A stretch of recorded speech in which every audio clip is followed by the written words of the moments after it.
Have you ever wondered about the bones of a story? What did the outline look like before the characters hijacked it?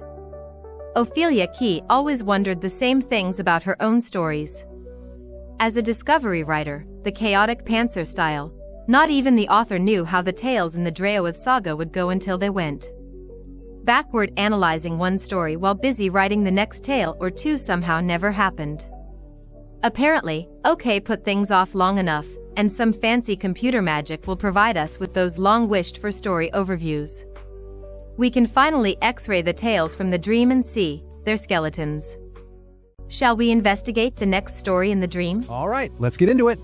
Today, we're decoding Dream Dark, a story that's part of the Draoithe Saga.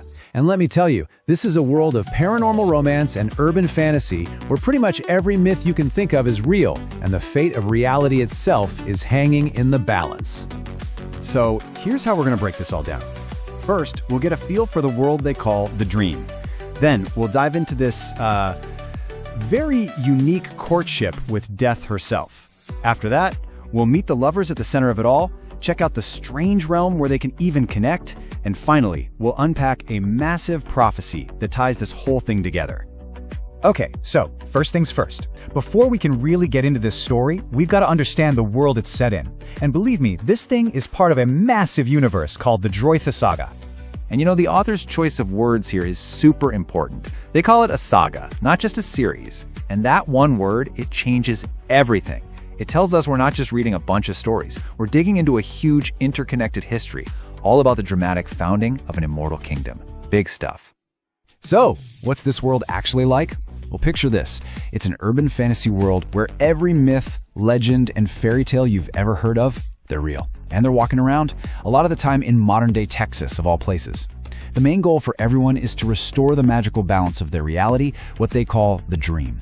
And how do they do that? Well, usually it's by finding their fated mates, one epic, steamy romance at a time.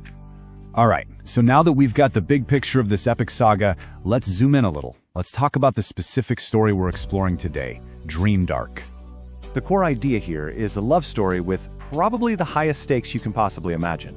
You've got the actual personification of Death herself, meeting a mortal guy who just so happens to have this incredibly rare gift that lets him walk in her world.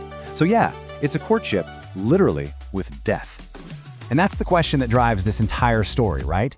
It's that classic unstoppable force meets an immovable object kind of deal.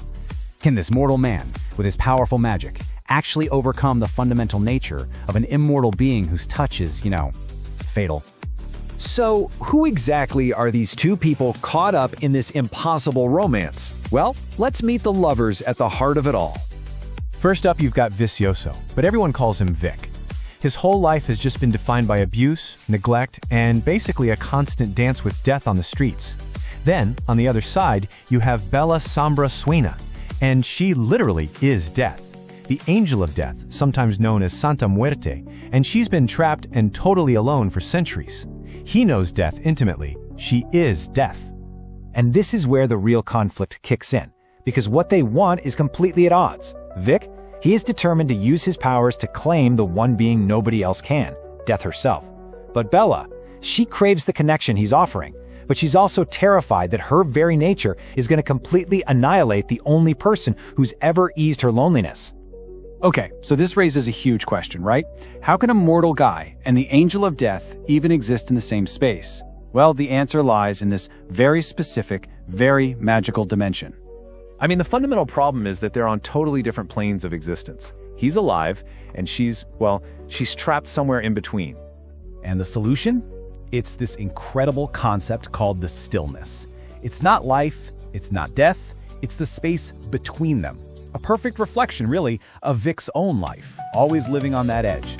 And for people who know how to use it, it's also a place where you can see every possible future, every path. That makes it an unbelievably powerful magical tool.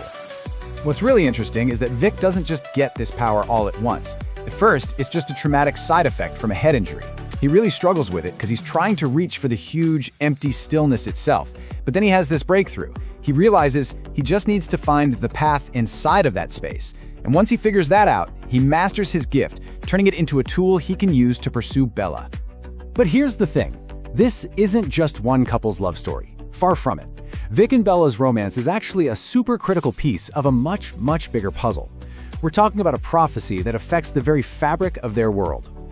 Yeah, check this out. This is a little piece of something called the Unlikely King's Prophecy.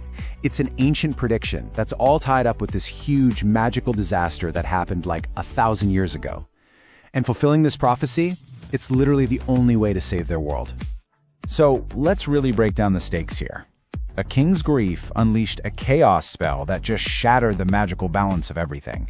And get this, that's the exact spell that trapped Bella in the stillness in the first place. So now, the last vampire king, who, by the way, has no idea who he is, has to fulfill this prophecy to stop a full-on magical apocalypse. And Vic and Bella, they're smack dab in the middle of this whole quest. And that brings us right back to the final, unavoidable question for these two. Because the stillness, it shows Vic a way to be with Bella. But there's a catch. A huge one. He has to die. So it leaves you wondering, for a guy who has spent his entire life dancing with death, is a love with death herself actually worth paying the ultimate price? I sincerely hope you enjoyed this view of a story skeleton, glimpsing the characters, setting, and plot structure along with the twists within the writing in this tale from the Draoithe Saga by Ophelia Kee. Don't forget to like and subscribe for more original stories and audio adventures. A special thank you to OK Music Writers for writing and for sharing the Enter the Dream soundtrack. It's more than a story, it's an experience. Welcome to the dream.